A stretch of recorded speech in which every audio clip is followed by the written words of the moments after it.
वालेकुम dear students, मैं हूँ तारिक अख्तर और आज बायोलॉजी के एक और इम्पॉर्टेंट टॉपिक के साथ आए हैं। आज का जो हमारा टॉपिक है वो है क्लोरोप्लास्ट। यानी इस लेक्चर में हम क्लोरोप्लास्ट को समझने की कोशिश करेंगे कि क्लोरोप्लास्ट क्या चीज़ है। तो अपने टॉपिक की तरफ बढ़ते हैं और क्लोरोप्लास्ट को शुरू करते हैं। इससे पहले हमने माइटोकॉन्ड्रिया पढ़ा। माइटोकॉन्ड्रिया एक ऐसी ऑर्गेनेल थी जो कि तमाम एनिमल्स के लिए बहुत ही ज़रूरी थी। इसी तरह तमाम प्लांट्स के लिए क्लोरोप्लास्ट एक बहुत ही इम्पोर्टेंट ऑर्गेनेल है। तो इसकी तरफ बढ़ते हैं और क्लोरोप्लास्ट को शुरू करते हैं कि क्लोरोप्लास्ट क्या चीज़ है। So the chloroplast is a double it is a membrane bonded organelle, यानी ये एक ऐसी ऑर्गेनेल है जो कि मेम्ब्रेन से जिसका मेम्ब्रेन मौजूद है, यानी इसका मेम्ब्रेन मौजूद है जैसा कि माइटोकॉन्ड्रिया का मेम्ब्रेन मौजूद था। इसी तरह क्लोरोप्लास्ट का भी मेम्ब्रेन मौजूद है। Containing a green pigment called chlorophyll, जिसके अंदर एक ग्रीन पिगमेंट एक ग्रीन कलर मौजूद है। उस ग्रीन कलर का नाम क्लोरोफिल है। क्या चीज़ है क्लोरोप्लास्ट? तो क्लोरोप्लास्ट एक मेम्ब्रेन बॉन्डेड ऑर्गेनेल है, एक मेम्ब्रेन बॉन्डेड स्ट्रक्चर है जहाँ पर क्या मौजूद है, जहाँ पर ग्रीन पिगमेंट मौजूद है और उस ग्रीन पिगमेंट का नाम क्लोरोफिल है। तो इस जगह का नाम क्या है? इस जगह का नाम है क्लोरोप्लास्ट। अच्छा, अब हम इस क्लोरोफिल को स्टडी करते हैं कि ये क्लोरोफिल क्या चीज़ है। So chlorophyll is a organic compound which helps the cell to absorb sunlight and utilize it to prepare food. अच्छा, क्लोरोफिल क्या चीज़ है? तो ये एक ऑर्गेनिक कंपाउंड है जो कहाँ पर मौजूद है, जो इस क्लोरोप्लास्ट के अंदर मौजूद है। और ये किसी भी सेल को ये मदद देती है, उसको ये एबिलिटी प्रोवाइड करती है कि वो सनलाइट को एब्जॉर्ब करे और फिर उसको यूटिलाइज करे, उस सनलाइट को इस्तेमाल करे और उससे अपने लिए अपना खुराक तैयार करे। और ये क्लोरोफिल जो है ये ग्रीन इन कलर है। इस क्लोरोफिल का जो कलर है वो है ग्रीन। अच्छा, बढ़ते हैं आगे और अब स्टडी करते हैं कि ये क्लोरोप्लास्ट कहाँ पर मौजूद है।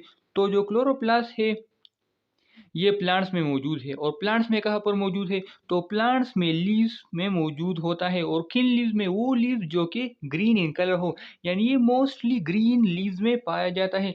अगर इसकी डायमीटर की बात करें कि ये कितना है क्लोरोप्लास्ट, तो ये वेरी करता है, ये मुख्तलिफ होता है प्लांट्स टू प्लांट। यानी एक प्लांट में ये एक तरह होते, दूसरे में दूसरी तरह होते, लेकिन मोस्टली जो अप्रोक्सीमेटली इसका डायमीटर है वो तकरीबन 4 to 6 माइक्रोमीटर है। 4 to 6 माइक्रोमीटर। यहाँ तक तो बात समझ गए कि क्लोरोप्लास्ट क्या चीज़ है। बढ़ते इसकी स्ट्रक्चर की तरफ कि क्लोरोप्लास्ट का स्ट्रक्चर किस तरह है। तो पहले इसको ड्रामेटिकली इस डायग्राम की तरफ की मदद से समझने की कोशिश करते हैं कि ये क्या चीज़ है। तो अगर हम देखें तो ये क्लोरोप्लास्ट का एक स्ट्रक्चर है। एक क्लोरोप्लास्ट का एक स्ट्रक्चर है। ये इसके क्या है? दो मेम्ब्रेन है, एक ये एक आउटर मेम्ब्रेन है, एक इनर मेम्ब्रेन है। अच्छा, इस जगह को, इस अंदर के जगह को क्या कहते हैं? इस पूरे जगह को जहाँ पर ये अंदर आपको ये चीज़ें, ये कॉइन्स नज़र आ रहे हैं, इन कॉइन्स को क्या कहते हैं? इस जगह को क्या कहते हैं? और इस मेम्ब्रेन्स को क्या कहते हैं? तो इसके बारे में अब हम स्टडी करते हैं और वो स्टडी हमें स्ट्रक्चर में मिलेगी। यानी जब हम इसके स्ट्रक्चर को स्टडी करेंगे तो हम बआसानी इसको समझ जाएंगे कि इसके अंदर क्या क्या है। तो बढ़ते हैं अपने इसके स्ट्रक्चर की तरफ। तो क्लोरोप्लास्ट मोस्टली जो है वो 3 मेन पार्ट्स पर मुश्तमिल होता है। एक क्लोरोप्लास्ट 3 मेन पार्ट्स पर मुश्तमिल होता है। एक पार्ट का नाम है एनवेलप। एक पार्ट का नाम क्या है? एक का नाम है एनवेलप, दूसरे का नाम है स्ट्रोमा और तीसरे का नाम है थालाकाइड। यानी एक क्लोरोप्लास्ट के अंदर ये 3 मेन पार्ट, ये 3 मेन पोर्शन मौजूद होते हैं। तो इन तीनों पोर्शन को अब स्टडी करते हैं कि ये 3 पोर्शन कौन कौन से हैं। तो पहला जो पोर्शन है वो है एनवेलप। पहला पोर्शन क्या है? वो है एनवेलप। तो एनवेलप को स्टडी करते हैं कि एनवेलप क्या चीज़ है। So it is a double membrane structure. ये एक डबल मेम्ब्रेन स्ट्रक्चर है। कंटेन द मेम्ब्रेन बॉन्डेड से कॉल्ड थालाकाइड। अच्छा, एनवेलप क्या चीज़ है?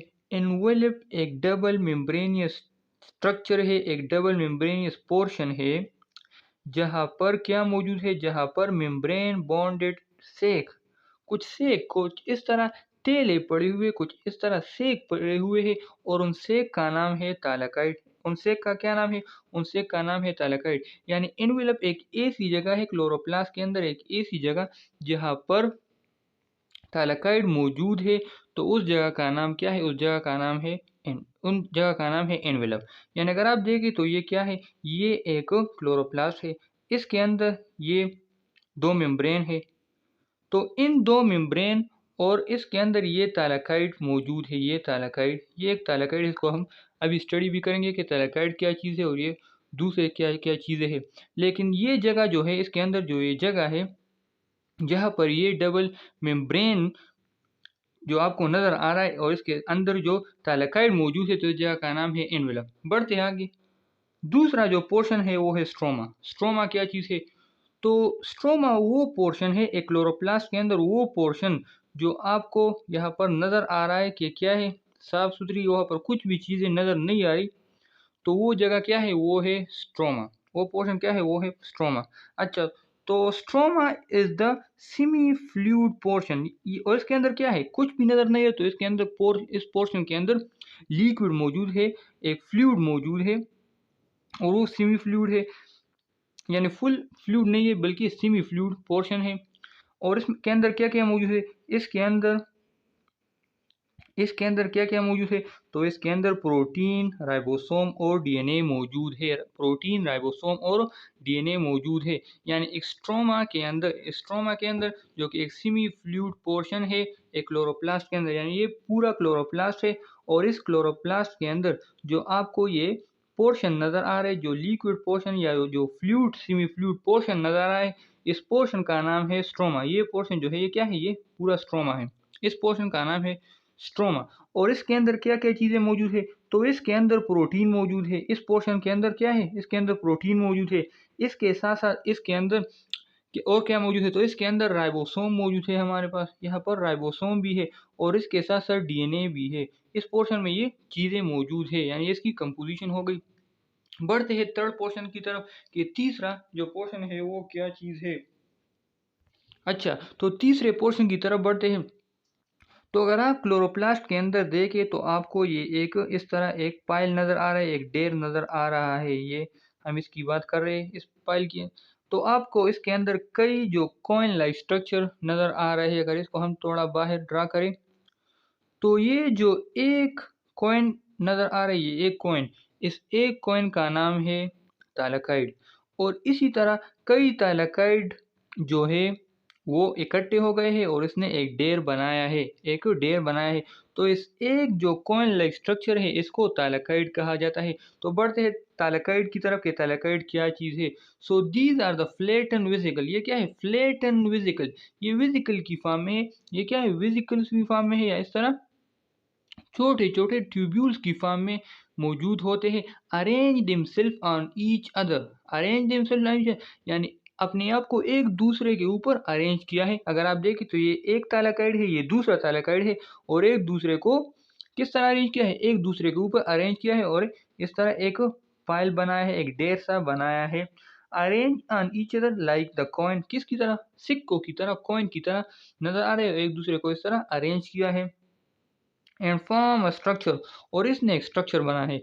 अगर आप देखें तो ये एक थैलेकॉइड, दूसरा थैलेकॉइड, इस तरह इसने कई थैलेकॉइड मिले हुए हैं और इसने एक स्ट्रक्चर बनाया है। और इस स्ट्रक्चर का नाम क्या है? इस स्ट्रक्चर का नाम है ग्रेनम। इस स्ट्रक्चर का नाम क्या है? इसका नाम है ग्रेनम। स्ट्रक्चर का नाम जनाब है ग्रेनम। ठीक है, यहाँ तक बात समझ गए? तो इसका नाम हुआ ग्रेनम। ठीक है, आगे बढ़ते हैं। अच्छा, एवरेज तौर पर एक ग्रेनम के अंदर कितने थैलेकॉइड मौजूद होते हैं? यानी ये तो वेरी करते हैं, मुख्तलिफ हो सकते हैं। लेकिन अगर हम इसकी एवरेज की बात करें तो एक जो ग्रेनम है, एक ग्रेनम, इसमें तकरीबन 50 थैलेकॉइड मौजूद होते हैं। यानी 50, तकरीबन 50 या 50 के लगभग लगभग इस तरह ये थैलेकॉइड मेम्ब्रेन थैलेकॉइड इकट्ठे हो जाते हैं, एक ग्रेनम को बनाते हैं। यानी इस तरह कई या तकरीबन हम एवरेज की बात करें तो तकरीबन 50 थैलेकॉइड इकट्ठे हो जाते हैं और एक ग्रेनम को बनाते हैं। आगे बढ़ते हैं। यानी average they are 50 thylakoid in one granum. यानी एक ग्रेनम के अंदर तकरीबन 50 थैलेकॉइड मौजूद होते हैं। अब ये एक ग्रेनम है, ये दूसरा ग्रेनम है। तो ये ग्रेनम और ये ग्रेनम एक दूसरे के ज़रिए एक एक लेयर के ज़रिए या एक इस तरह एक धागे के ज़रिए एक दूसरे से मिले हुए हैं और उस लेयर या उस धागे का नाम क्या है? तो उसका नाम है इंटरग्रेनम। इंटरग्रेनम यानी the granum is attached with each other, granum is attached with each other with the help of intergranum. किसके ज़रिए? इंटरग्रेनम के ज़रिए एक दूसरे से मिले हुए हैं। ठीक है जनाब। तो ये क्या हुआ? ये तो इंटरग्रेनम यानी ये एक ग्रेनम है, ये दूसरा ग्रेनम है और ये एक दूसरे के साथ इस लेयर के ज़रिए मिले हुए हैं और इसका नाम क्या है? इसका नाम है इंटरग्रेनम। इसका नाम क्या है? इसका नाम है इंटरग्रेनम। ठीक है? अच्छा, अब हमने ऊपर क्लोरोफिल की बात की, तो अब ये क्लोरोफिल क्लोरोप्लास्ट के अंदर कहाँ पर मौजूद होता है? तो chlorophyll is present on the thylakoid. Chlorophyll is present on thylakoid यानी क्लोरोफिल इस थालाकाइड के ऊपर मौजूद होता है, यानी ये कई थालाकाइड मिले हुए हैं, तो क्लोरोफिल यहाँ पर मौजूद होता है, इस थालाकाइड के अंदर मौजूद होता है, इसके ऊपर मौजूद होता है। यहाँ पर क्या चीज़? तो क्लोरोफिल यहाँ पर मौजूद होता है। यहाँ पर क्लोरोफिल मौजूद होता है। ठीक है? और इसी वजह से ये हमारे पास ये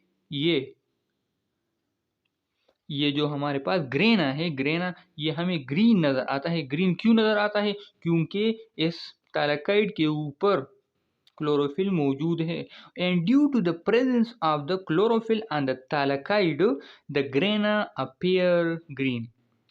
If you are asked the question in the exam that why the grana is appear green, so you can say that कि क्यों है, तो आप इसे आसानी से बता सकते हैं कि जो हमारे पास थालाकाइड है, थालाकाइड के ऊपर क्लोरोफिल है और हमें पता है कि क्लोरोफिल ग्रीन होता है, इसी वजह से ये पूरा ग्रेना हमें ग्रीन नज़र आता है। अच्छा, अब मैं आपसे क्वेश्चन करता हूँ कि ये जो इंटरग्रेना ये ग्रीन होगा या ग्रीन नहीं होगा? तो आप क्या कहेंगे?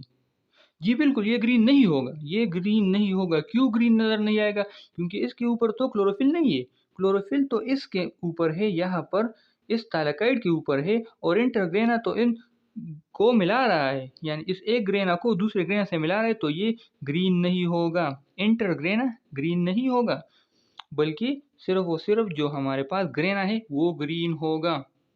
इसके मुताबिक एक और बात भी आप जानें कि जो क्लोरोप्लास्ट है ये एक सेल्फ रिप्लिकेटिंग ऑर्गेनेली है या एक सेल्फ रिप्लिकेटिंग यानी ये भी अपनी रिप्लिकेशन खुद कर सकता है। और अपनी रिप्लिकेशन खुद क्यों कर सकता है? क्योंकि इसके अंदर डीएनए और राइबोसोम मौजूद है। अभी हमने इसके बारे में स्टडी किया कि क्लोरोप्लास्ट के अंदर जो स्ट्रोमा है उसमें क्या क्या मौजूद होता है, तो इसके अंदर डीएनए, राइबोसोम और प्रोटीन मौजूद होते हैं। यानी जब इसके अंदर अपना डीएनए और अपना राइबोसोम मौजूद है, तो बिल्कुल ये अपनी रिप्लिकेशन खुद कर सकता है। और ये बात हमने कहाँ पर पढ़ी? तो ये बात हमने इससे पहले माइटोकॉन्ड्रिया में भी पढ़ी थी कि mitochondria is also the self replicating organelle because of the presence of DNA and ribosome.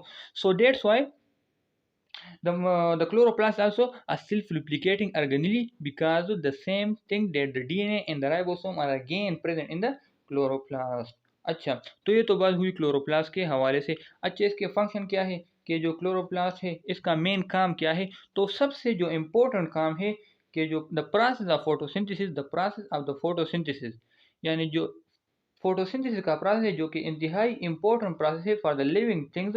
तमाम जानदारों के लिए जो ज़मीन के ऊपर रह रहे उनके लिए फोटोसिंथेसिस एक इम्पोर्टेंट प्रोसेस है। और ये फोटोसिंथेसिस कहाँ पर होती है? ये फोटोसिंथेसिस क्लोरोप्लास्ट के अंदर होती है। तो कितना इम्पोर्टेंट है क्लोरोप्लास्ट? प्लांट्स के लिए क्लोरोप्लास्ट सबसे इम्पोर्टेंट ऑर्गेनेली है और एनिमल्स के लिए जो सबसे इम्पोर्टेंट ऑर्गेनेली है वो है माइटोकॉन्ड्रिया। उम्मीद है आज का लेक्चर आपको अच्छा लगा होगा। मुझे यानी तारिक अख्तर को अपनी दुआओं में याद रखिए। अल्लाह हाफ़िज़।